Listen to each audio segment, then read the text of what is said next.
Good morning, all of you. Now we will start our next chapter, national income and related aggregates. Okay, कि national income में कौन कौन से aggregates आते हैं, क्या क्या चीज़ें हम इंक्लूड करते हैं. So this is all about national income and related aggregates. Now you just see. First is concept of national income, then domestic and national concept of income, then domestic and net concepts. So all these are the different concepts of national income which we will discuss in our class. Now first of all, what do you mean by national income? So you just remember, national income is the sum total of factor income earned by normal residents of a country during an accounting year. So there are two important things. First is factor income and second is normal resident of a country. These two factors, so the sum total of these two factors in an accounting year is known as national income. Now again read the definition. National income is the sum total of factor incomes earned by normal residents of a country during the period of an accounting year. Okay. So there are two things. First is factor income and earned by normal residents of a country. So two important things. First is factor income and the second is normal residents. So now we will discuss the two concepts, factor income and normal residents. Now factor income. Factor incomes are the payments made by the producing units to the households. Okay, payment होता है, कौन करता है? Producers करते हैं. किसको करते हैं? हाउस होल्ड्स को. क्यों करते हैं? क्योंकि for the use of their services. Producers house hold की सर्विसेज को यूज़ करता है और उसके बदले में उसको पेमेंट करता है. That is known as factor payment और factor income. Both are same thing. Now payment किस किस फॉर्म में करता है? देखो, फैक्टर इनकम और फैक्टर पेमेंट्स किस किस फॉर्म में करता है? चार फॉर्म में पेमेंट किया जाता है. The first is compensation of employees plus rent plus interest and plus profit. So चार चीज़ों को when we add compensation of employees, rent, interest and profit, then it becomes factor income. Okay, so now the first is compensation of employees. Compensation of employees का मतलब होता है कि employees को क्या क्या कॉम्पनसेशन काम के बदले में मिलता है. नाउ फर्स्ट क्या मिलता है? उनको वेजेस एंड सैलरीज मिलती हैं. ठीक है. फिर उनको क्या मिलता है? पेंशन मिलता है. फिर उनको क्या मिलता है? प्रोविडेंट फंड मिलता है. फिर उनको क्या मिलता है? मेडिकल फैसिलिटीज़ मिलती है.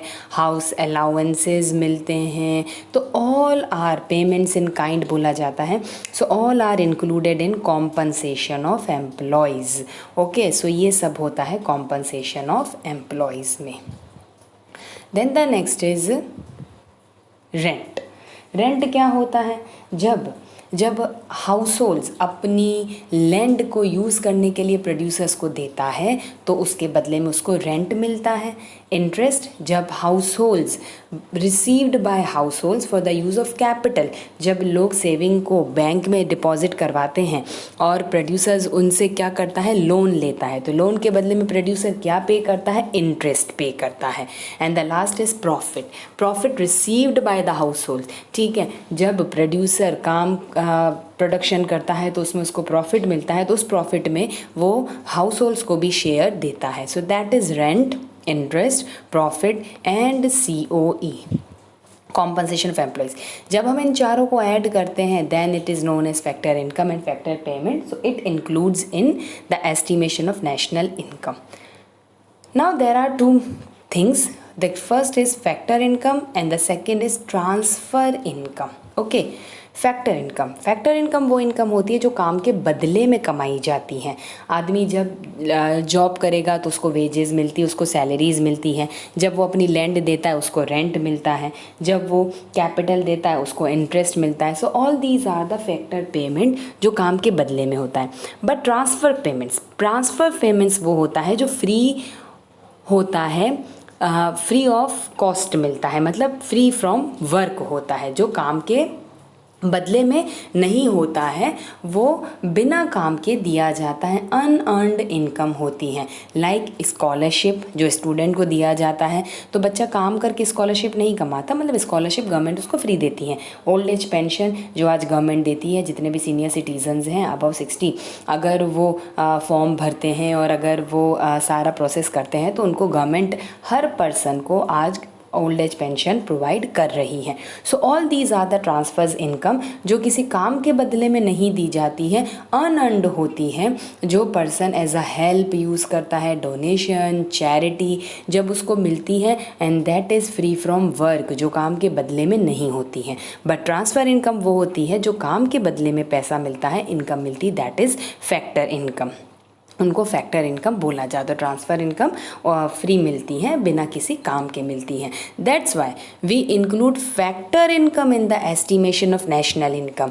जब भी नेशनल इनकम का हम एस्टिमेशन है, कैलकुलेशन करते हैं, so we include only factor income, क्योंकि वो काम के बदले में कमाई जाती है। Transfer income free from work होता है, बिना काम के मिलती है। वो गवर्नमेंट के सारे जो अपनी पॉपुलेशन है उसको स्टैंडर्ड ऑफ लिविंग बढ़ाने के लिए, उसको उसकी लाइवलीहुड के लिए, उसको स्टारवेशन डेथ से बचाने के लिए, इस तरह से गवर्नमेंट उन लोगों के वेलफेयर के लिए करती है, चाहे वो काम करें चाहे वो काम ना करें। इसीलिए transfer income is not included in the estimation of national income. इसको हम कभी भी नेशनल इनकम के एस्टिमेशन में इंक्लूड नहीं करते। Okay, so these are the differences between factor income and transfer income. Okay, just see, transfer incomes are not included in the estimation of national income because these are not earned as rewards। ये काम के बदले में नहीं मिलता है। Reward मतलब काम के बदले में जो मिलता है। नाउ द सेकेंड थिंग, हमने दो पढ़ा है, एक factor income and second thing is normal residence. Normal residence कौन होते हैं? नॉर्मल रेजिडेंस के लिए दो चीज़ें अगेन कंपल्शन है। First, ordinarily resides in the country, वो उस कंट्री में रहता हुआ बंदा होना चाहिए और जिसका इकोनॉमिक इंटरेस्ट उस कंट्री में होना चाहिए, मतलब प्रोडक्शन, उसका कंजम्पशन, वो सारा उसी कंट्री में होना चाहिए, उसको बोला जाता है नॉर्मल रेजिडेंस। नाउ ऑर्डिनरी रेजाइडिंग का मतलब होता है जो उस कंट्री में 1 ईयर और मोर देन 1 ईयर से उसी कंट्री में रह रहा है, तो उसको उस कंट्री का नॉर्मल रेजिडेंट माना जाता है। और दूसरा, अगर उसका इकोनॉमिक इंटरेस्ट, सारी एक्टिविटीज़, कंजम्पशन, प्रोडक्शन, इन्वेस्टमेंट अगर वो उसी कंट्री में करता है तो भी उसको नॉर्मल रेजिडेंट माना जाता है। तो इस तरह से दो चीज़ें होनी चाहिए, first is factor income and the second is normal resident. Just see normal residence and non residence. Okay, normal residents कौन होते हैं? ये सारा इनमें डिफरेंसेस हैं। Indians working in foreign embassies in India, जो इंडिया में ही हैं। Indians employed in WHO in India. Then local people officers in India, ambassadors for India in rest of the world. Then the foreign citizens living in India for period of more than 1 year। remember this, more than 1 year, और 1 year compulsion है, उससे कम में नहीं हो सकता। now non residents foreign working in India embassies in Canada और Japan, दो जहाँ दूसरी जगह काम करते हैं, फॉरेनर्स हो गए, ठीक है। और जो लेस देन 1 ईयर रहता है, ambassadors in India from rest of the world, वो वहीं के एम्बेसडर काउंट होते हैं। और हमारे जितने एम्बेसडर्स हैं, चाहे वो किसी भी रेस्ट ऑफ द वर्ल्ड में क्यों ना काम करते हो, एम्बेसीज में जो होते हैं दैट इज़ एम्बेसडर। ओके, तो उसको ही वो हमारे नॉर्मल रेजिडेंट्स में काउंट होते हैं। सो इस तरह से the difference between normal residents of India and non-residents of India. Now the next is domestic and national concept of income। अब domestic income और national income में क्या differences होता है?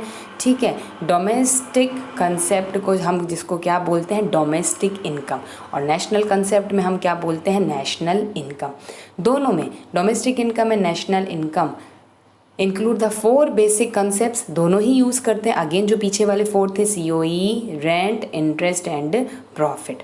बट दोनों में डिफरेंस क्या होता है? Domestic income is a sum total of factor income generated with in the domestic territory. जो हमारी टेरिटरी मतलब जो हमारी बाउंड्री के अंदर में कमाई जाती है, that is known as domestic income. चाहे वो कोई भी जनरेट करता हो, उससे कोई फ़र्क नहीं पड़ता, चाहे वो नॉर्मल रेजिडेंट करता है या नॉन रेजिडेंट करता है। फिर हम बात करते हैं नेशनल इनकम की। तो नेशनल इनकम में वो आता है बाय जो डोमेस्टिक टेरिटरी में sum total of factor income earned by normal resident of a country, ठीक है, और विद इन डोमेस्टिक टेरिटरी और आउटसाइड, ओके। तो मतलब ये बाउंड्री के बाहर भी कमाई जा सकती है, सो दैट इज़ उसको नॉर्मल इनकम नेशनल इनकम बोला जाता है। तो डोमेस्टिक इनकम में कंपल्शन है कि वो हमारी डोमेस्टिक टेरिटरी के विद इन ही कमाई जाती है, अर्नड होती है, that is domestic income. But national income में विद इन और आउटसाइड दोनों ही कंसेप्ट इसमें यूज़ किया जाता है। So national income is a broad concept, is a broader than domestic income. तो बस दोनों में एक ही डिफरेंस होता है, और डोमेस्टिक इनकम और नेशनल इनकम के जब हम फॉर्मूले कैलकुलेट करेंगे then I will tell you कि नेशनल और डोमेस्टिक की जब हम बात करते हैं तो इन दोनों में एक डिफरेंस आता है, that is the difference is net factor income from abroad, NFIA। तो फैक्टर इनकम फ्रॉम अब्रॉड, तो जो कमाता है आदमी फॉरेन में और जो हम पे करते हैं फॉरेनर्स को, तो उन दोनों का जो डिफरेंस होता है दैट इज़ नेट। मतलब हमारी कंट्री में फॉरेन से इनकम आना दैट इज़ प्लस, और हमारी कंट्री से फॉरेनर्स को इनकम जाना दैट इज़ माइनस, ओके। तो इन दोनों का जो डिफरेंस होता है दैट इज़ नेट। तो नेशनल और डोमेस्टिक में एक ही वैल्यू का डिफरेंस होता है, दैट इज़ NFIA। ये जब हम सारे फॉर्मूलेस पढ़ेंगे then it will be clear to you all. So दोनों में एक ही डिफरेंस होता है, because national is a broader concept than domestic. तो डोमेस्टिक में डोमेस्टिक टेरिटरी के विद इन ही होता है, बट नेशनल में विद इन और आउटसाइड डोमेस्टिक टेरिटरी दोनों कंसेप्ट पॉसिबल होते हैं। नाउ डोमेस्टिक टेरिटरी, अब हम बात करते हैं डोमेस्टिक टेरिटरी क्या होता है। डोमेस्टिक टेरिटरी वो होता है, इट रेफर्स, ये डोमेस्टिक टेरिटरी वो होता है जिसमें वी इंक्लूड क्या क्या आता है। Economic territory is the geographical territory administrated by the government within which person, goods and capital circulate freely। वो चीज़ें होती हैं, वो टेरिटरी होती है जहाँ पर आदमी, गुड्स एक जगह से दूसरी जगह ईजीली सर्कुलेट, ईजीली एक जगह से दूसरी जगह जा सकता है। इंडियन, ठीक है, so that is foreign embassies located in India. अगर कोई भी फॉरेन एम्बेसी इंडिया में है that is not a part of our domestic territory, क्योंकि उस पर उनका राइट होता है। बट जितनी भी इंडियन एम्बेसीज है, चाहे वो किसी भी वर्ल्ड के किसी भी कंट्री में हो, वो सारी हमारी डोमेस्टिक टेरिटरी में आती हैं। डोमेस्टिक टेरिटरी में वो सारे आते हैं जहाँ तक हमारा वाटर, जहाँ तक हमारे प्लेन्स जा सकते हैं, वो सारी हमारी डोमेस्टिक टेरिटरी में आती है, वो हमारी बाउंड्री में आती है। तो डोमेस्टिक टेरिटरी का मतलब होता है जहाँ तक इंडिया के वाटर जा सकता है, जहाँ तक इंडिया के प्लेन्स जा सकते हैं, जहाँ पर इंडिया की एम्बेसीज होती हैं, जहाँ तक पर्सन्स, गुड्स, इनका सर्कुलेशन होता है, that is known as domestic territory. उनको हम डोमेस्टिक टेरिटरी बोलते हैं। अब यही देखो बात हो गई कि डोमेस्टिक और नेशनल इनकम के कन्वर्जन में क्या डिफरेंस होता है। सो डोमेस्टिक इनकम और नेशनल इनकम के कन्वर्जन में that I will clear all these things in our next class. देख लो, यू जस्ट सी कि डोमेस्टिक और नेशनल के कन्वर्जन में मैंने अभी आपको पीछे बताया, दैट इज़ एक ही डिफरेंस होता है, that is NFIA, that is net factor income from abroad. जब हम डोमेस्टिक में NFIA प्लस कर लेते हैं then it becomes national income. तो जब उसमें NFIA को ऐड किया जाता है तो वो नेशनल इनकम बन जाता है, और जब नेशनल में से हम NFIA को माइनस कर लेते हैं, डिडक्ट करते हैं, then it becomes domestic income. तो ये दोनों में डिफरेंसेस होता है। थोड़ा थोड़ा you will clear all these things in our next classes, because this is new concept for you all people, so just take your own time to learn all these things। अब देखो, domestic income includes domestic income of a country includes factor income of both residents and non-residents working within the domestic territory। NFIA, net factor income from abroad, is the difference between factor income earned by the residents in our country and factor income earned by non-resident temporarily residing in our country. तो NFIA domestic income और national income में एक ही difference होता है, and the difference is net factor income from abroad. Okay, ये क्या होता है, then it I will clear it in our next classes. Okay, now again see, domestic income and domestic product both are identical. एक ही बात होती है, चाहे आप डोमेस्टिक इनकम बोलो चाहे आप डोमेस्टिक प्रोडक्ट बोलो. जब दोनों में ही NFIA को हम प्लस करते हैं then it becomes national income और नेशनल प्रोडक्ट. तो ऐसा इसमें कोई भी डिफरेंसेस नहीं होते, एक ही चीज़ होती है. Just see domestic income and national income. Again domestic income और नेशनल इनकम में डोमेस्टिक इनकम में it does not include NFIA and national income it includes NFIA. जब डोमेस्टिक में हम NFIA को प्लस करते हैं then it becomes national income. Okay, तो अब ये धीरे धीरे ये कंसेप्ट आपको सारे धीरे धीरे ही क्लियर होंगे. So now this is all about national income, domestic income, our domestic territory, all these things. Okay, now I will explain whole basic concepts of national income in our next class. Okay, so that's all for this class. Then I will explain all the other things in our next class. Okay, thank you so much. Have a nice day all of you.